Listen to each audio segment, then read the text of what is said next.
Hello, my little listeners in the dark. It is I, Jespin, here on the Fresh Sugar Show channel. That was cringe, but I love it, so I'm going to keep it in. We are today looking at Mirror of the Soul, which is a cosmic horror short that is inspired by H.P. Lovecraft, by Foghorn Productions. We have looked at another one of their little horror shorts before. It was incredibly good. I'm not sure if that one's going out first or if this one's going out first, but this, honestly, I'm excited for this one. I'm very excited to see what this holds, because if the last short that I saw was any indication, Foghorn Productions has its finger on the pulse of what makes Lovecraftian and cosmic horror absolutely perfect. It was so good. It gave me chills in so many places. I absolutely could not get enough of it, and it gave me so many different vibes. It took my brain into so many different stories that I've read and listened to. It was just insane. So I am ready to have my brain taken out of my skull and dashed violently upon the rocks of madness by this short. So let's stop wasting time and get into it, shall we? Let's get going. I still love that logo. It's so good. Okay. Mirror of the Soul. Oh, and we're cracking. That's delightful. They say the eyes are the mirror of the soul. An old friend once told me that while Michelangelo was painting the Sistine Chapel, people were still living in caves, discovering fire. What? I pretended I'd seen it all. I thought I knew all there was to know. My God, how ignorant I had been. Until I met Paul. Paul? Okay. I met Paul Whitman on a cruise to London. We were both sailing from New York. It was unexpected to meet a man like him, considering how different we were. I was a salesman, this being a business trip, and my second time. It's not going to be, but it could just be the month or the fact that I am a lot gay, but I'm instantly getting gay vibes from this, and I'm so sorry, but I had to point that out. And it's not going to be a gay story, but one can hope, I suppose. But yeah, I'm instantly hooked for all the wrong reasons. For him, on the other hand, this was a chance for a new life. Europe, as he put it, might be the missing piece to American life, and why he never felt at home. In these 6 days crossing the Atlantic, we struck an unlikely friendship. I was always the quiet, pragmatic type. I was taught never to say something unless spoken to. Felt. Paul, on the other hand, well, he was an open book. After time, I assumed he simply liked the sound of his voice. It was early in the evening, and we were on the first deck. I was enjoying a glass of whiskey, old-fashioned. He asked to borrow a cigarette. We continued to speak until late in the evening, and I was baffled by how enthralled his stories had me. The most interesting of all were his stories of the occult. Ooh, he told boy. me about a very peculiar book he found. I distinctly remember him saying how the book found him. Red flag. He told me about the contents of this book, about dark rituals, cosmic entities, and forbidden lore of the nature of the universe. Things I would now give anything to forget. And it is at this point in the story where it's usually best to run. It's usually best to hide.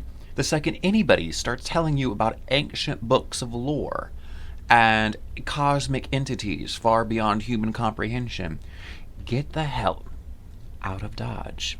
I'm so adamant about this, I'm knocking my microphone over. Get the hell out of Dodge. Because these things are out to have your soul for lunch.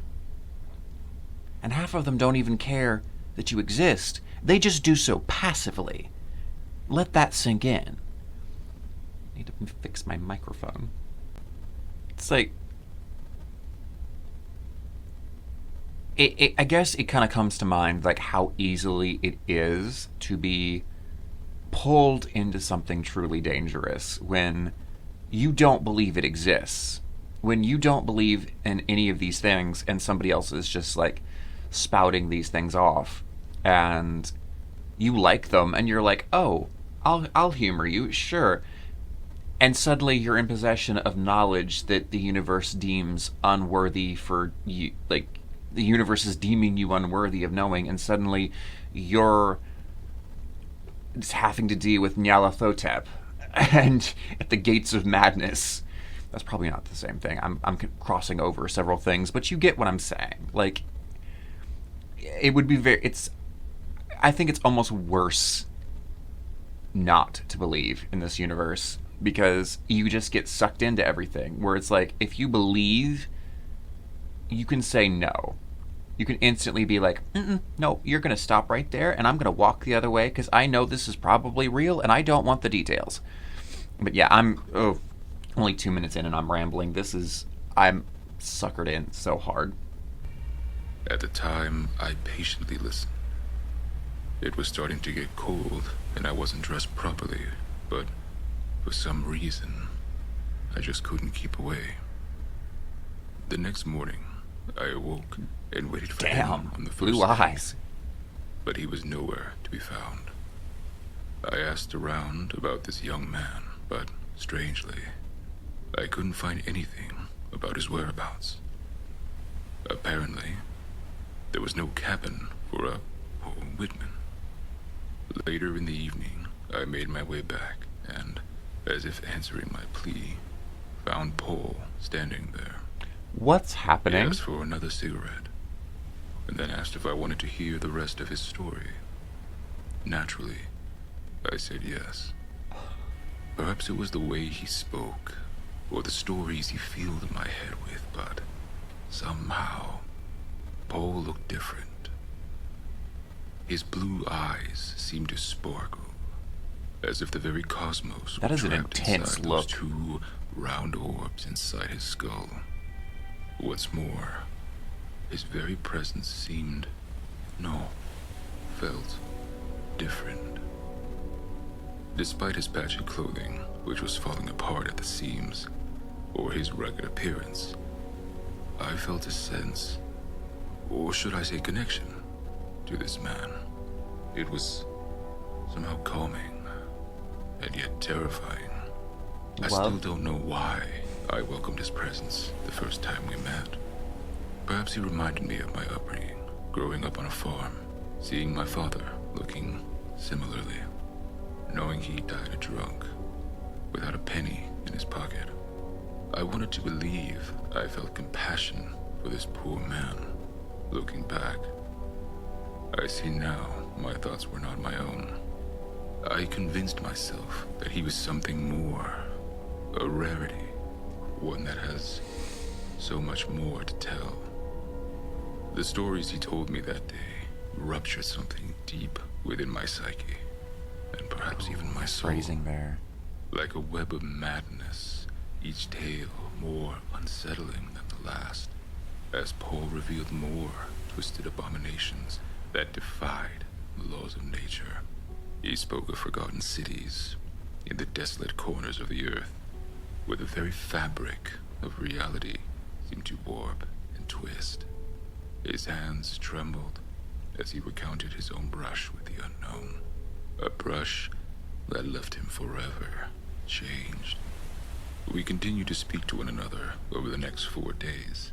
For some reason, our conversations shifted to mundane topics. My manners got the better of me, and so I asked him if he was married. He stood there in silence for a moment. Surprised, I looked at him. I realized the question made him feel uncomfortable. But he relented and told me he had a wife once, but she and their son died in childbirth. Oh, buddy. As he shared the painful chapter of his life, I sensed the weight of his loss. Yeah, that will mess you up. You kind of see that used as a catalyst several times as like the loss of like a partner or a child as like causing someone to delve deeper into like really dark stuff. And yeah, it definitely can do that. Like I can't sympathize with losing a partner to death, at least, but I can definitely sympathize with losing a child to death. And it is one of the most emotionally devastating things that can ever happen to you. So this character, who I don't know his role in the story. I don't know if he's the villain. But yeah, I can at least sympathize with starting on that road, getting into like looking at darkness just to try to deal with that pain or undo it, because it feels like there's nothing else left after that. It really doesn't. We stood there in silence, enveloped under the vast night sky. A profound empathy stirred within me as I listened to his story of love and tragedy, transcending the casual friendship that had sparked just days before. Underneath the starlit canvas, I thought about how some wounds never heal. At the time, I didn't realize the weight he was carrying. In his stories, he passionately spoke about another land, somewhere north, far beyond what we knew. And as I write this, I know we have found that land Paul spoke of, but we have yet to understand what lies beyond. Excuse me? It only came to our knowledge a few years ago, in 1909. Back then, we speculated about what existed in that place. The ancient Greeks even had some knowledge of it. Although misunderstood, they pointed out one thing correctly, that no man can ever live there. Probably for different reasons, back in their day, as Paul said. Except for a few, the world seemed much smaller to them than it is to us now. I wonder if it is indeed much smaller to us now as we know it. Upon debarking, we said our farewells, and I suggested we should keep in touch. I wrote my London address on a piece of paper from his notebook, and said to him he should come visit and maybe talk about his stories more. Cute. Paul smiled and promised he would reach out. He mentioned that he had a gift he wanted to give me. Cute, but also But he wasn't ready to part with it just yet. My mind immediately raced towards the thought of that dark grimoire he spoke of. A young boy was outside my doorstep. As I opened the door, the boy quickly gave me a letter and then scampered off. The letter read, from Paul Whitman. Is it weird that my first thought that little boy was Paul? that somehow he had like tapped into like darker magic and had turned himself into a child. I don't know why my brain went there, but that's immediately where my brain went. But it's not. Okay, he's just a letter carrier. Again, no idea why, but that's immediately where my brain went. Excitedly, I tore open the envelope and read the letter. It was only a single line that read, "Come, my friend, immortality awaits." Burn it. I followed the scribbled address and found myself in front of the Royal London Hospital. Upon entering, I approached the front desk and asked the staff if by chance there was a Paul Whitman here. There was a sudden look of shock on her face at the mention of Paul's name. She asked me how I knew about Paul, to which I recounted my encounter with the young boy at my doorstep earlier this morning. The nurse hesitated briefly, then told me to follow her. As she guided me through the hallways, I felt a sudden rush of cold engulf my body. That's called a red flag. For a moment, I thought I saw my own breath. What was Paul doing here? Before I could ponder the meaning behind all this, I found myself standing in front of the doctor. He firmly shook my hand as he introduced himself and continued to walk me into a room. "What is your relation to Mr. Whitman?" he asked as we walked. "I met him on the ship that brought me here," I responded. Immediately, the doctor stopped and looked at me, giving me that same expression as the stewardess. "I beg your pardon? You said you met him, as in you're not related to him." "No, doctor," I said. "I've only known him for about a week. I received a letter from him telling me to meet him at this location. Please, doctor, is something wrong with Paul?" The doctor looked down at the floor briefly and spoke. "I shouldn't be telling you this because you are not related to him, but I'm afraid Mr. Whitman is dead." The room began to shrink around me as those words hung heavy in the air. It felt like an eternity before I finally spoke. How did he die?" The doctor gave me a concerned look. "I was hoping you might help us figure that out." I Oh, gave that's him a good. fearful look. The doctor took a deep breath and said, "Come this way." The morgue was wide and circular. In the middle lay a single steel bed. Atop it lay a white sheet, and a small mound hidden underneath it. I stared at it oddly. Paul was much taller than whatever lay under this cloth. What lay here was no more the size of an adolescent. I must have fainted. For one moment, I was staring at the blanketed mess, and the next, I was lying face down on the floor. I rose and stared at the thing that lay on the table. I think it's Paul," I said. It was Paul, to be sure, but his body was in every sense wrong. His limbs were contorted, bent, and broken in ways that openly defied the laws of reality. How? Somehow, even worse than this, was Paul's eyes, or lack thereof. On his now malformed face were two empty sockets filled with the void of nothingness. Before the doctor could say a word to me, I ran.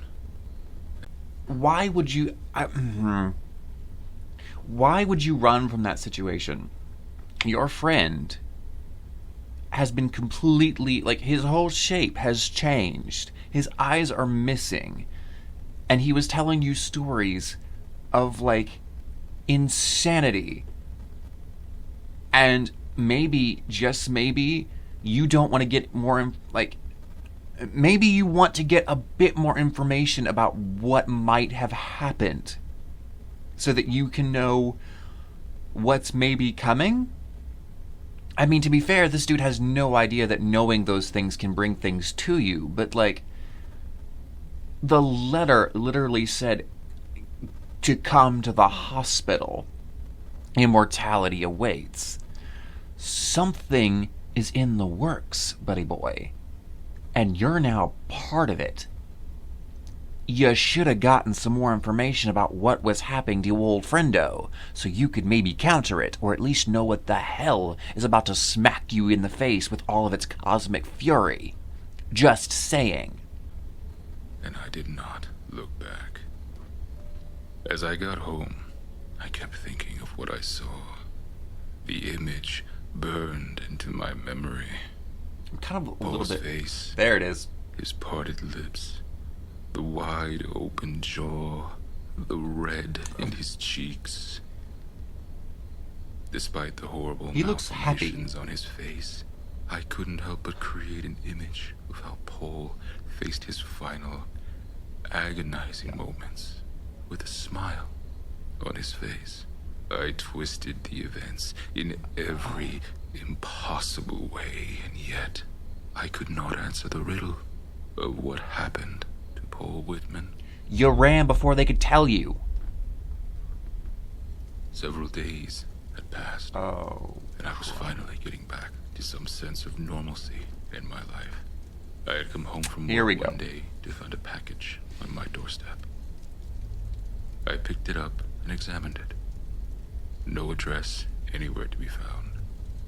Unsure of what to do with it, I took it inside for the time being.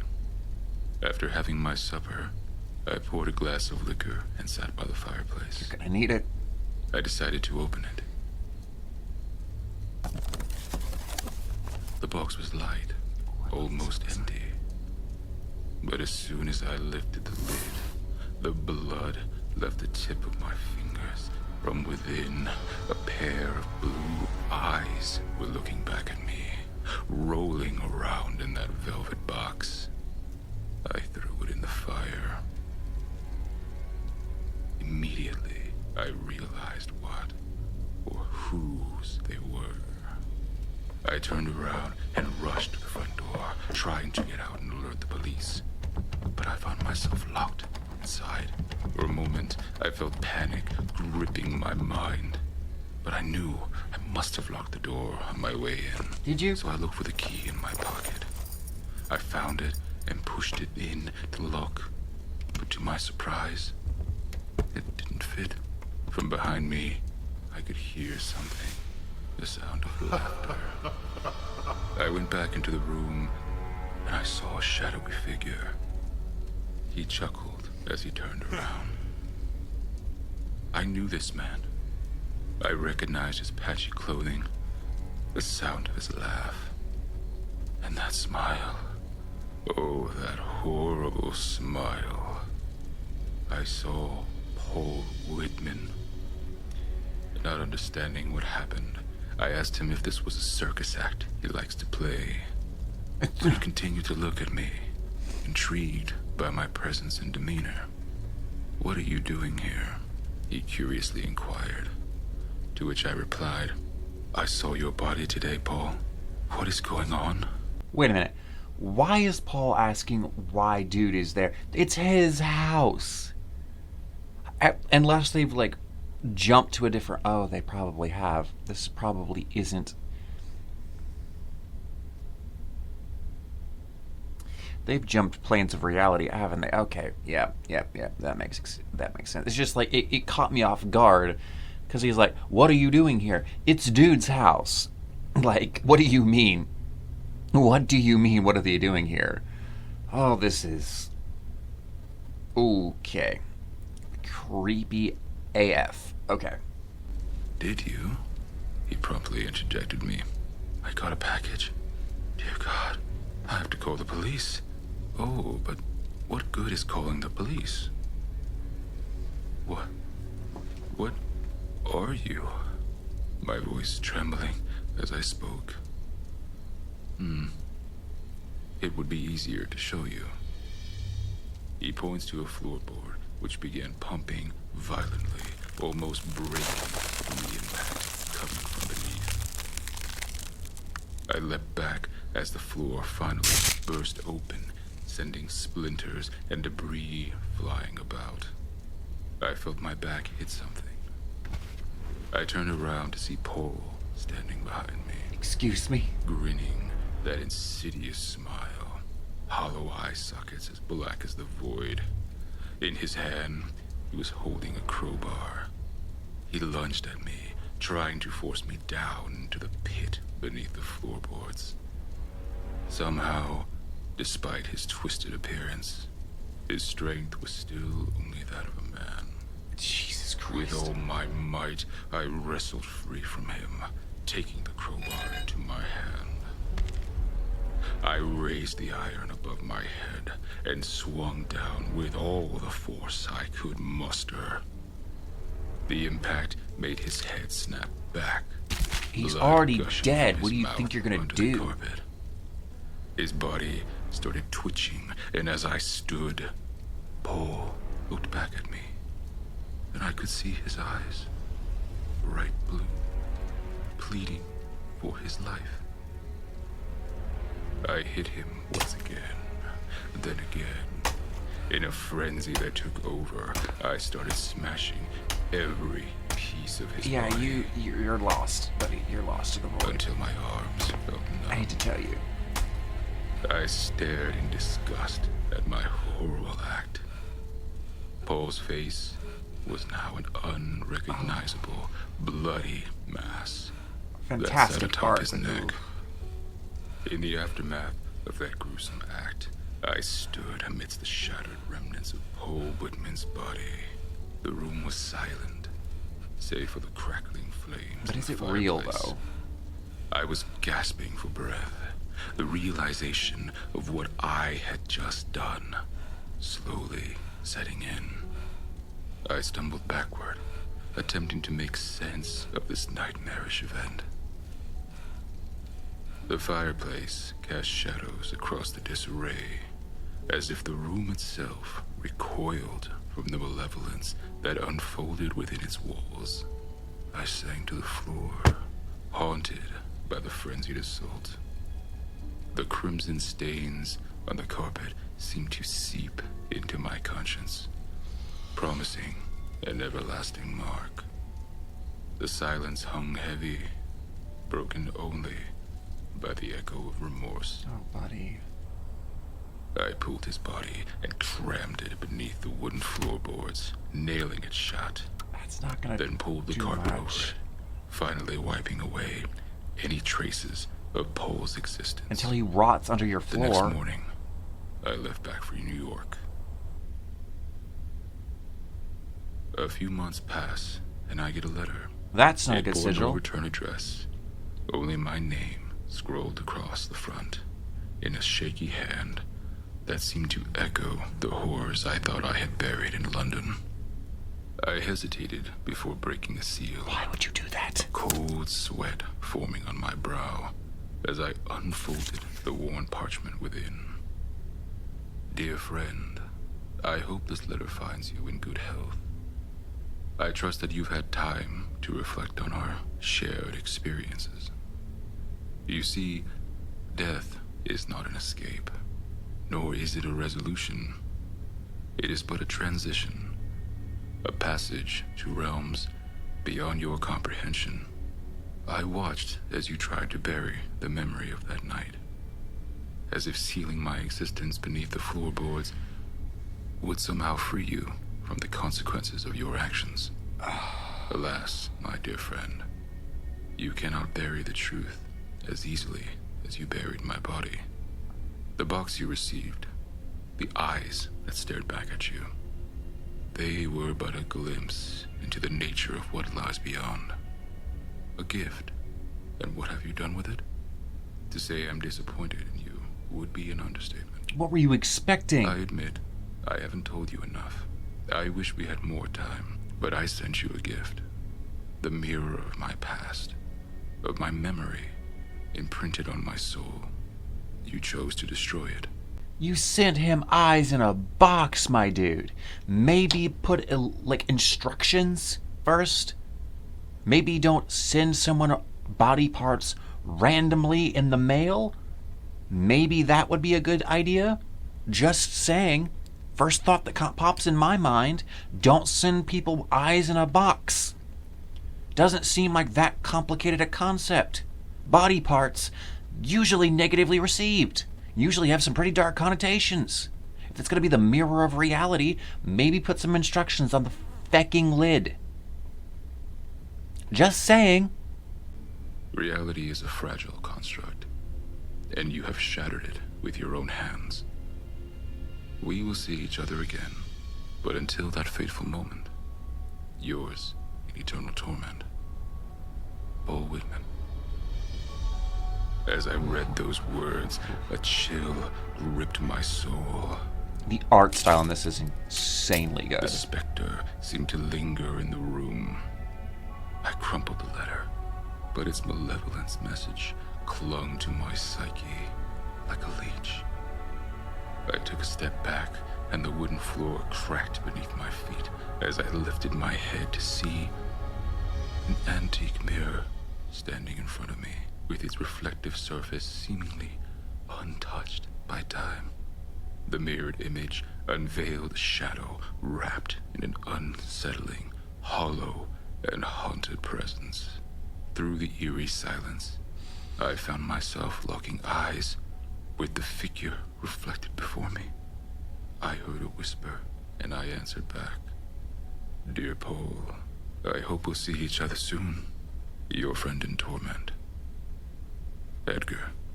Well, I liked that quite a lot. It was very, very different from the first one that I watched, but I think that's very much a good thing. The works of Lovecraft and like all that kind of stuff is incredibly different, and there's so many different ways that cosmic horror can be done.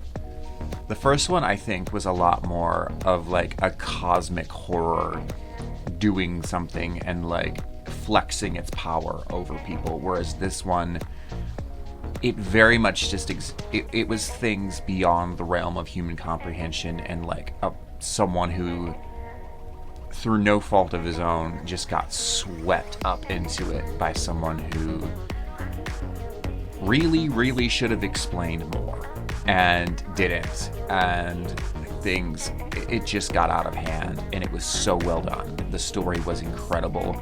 The animation was fantastic. I love how things are drawn. It's so gritty and dark and gory, and they take it from just like everyday, like normal settings, and then the second something weird happens, the style changes, and it's so good. I love it so much.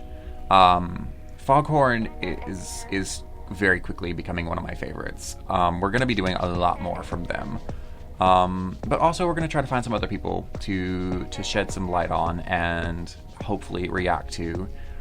It's gonna be fun. But thank you so much. If you enjoyed this, please leave a like, please leave a comment. Please let me know some stories that you would like to see me react to and watch, especially Lovecraft stuff. I'm not going to exclusively be doing Lovecraft. It's going to be a wide variety of horror content. I prefer supernatural horror, just putting that out there, but anything is welcome. But if you have any recommendations, please let me know in the comment section down below. Again, like, subscribe if you like what we're doing. And yeah, I will see you guys in the next episode.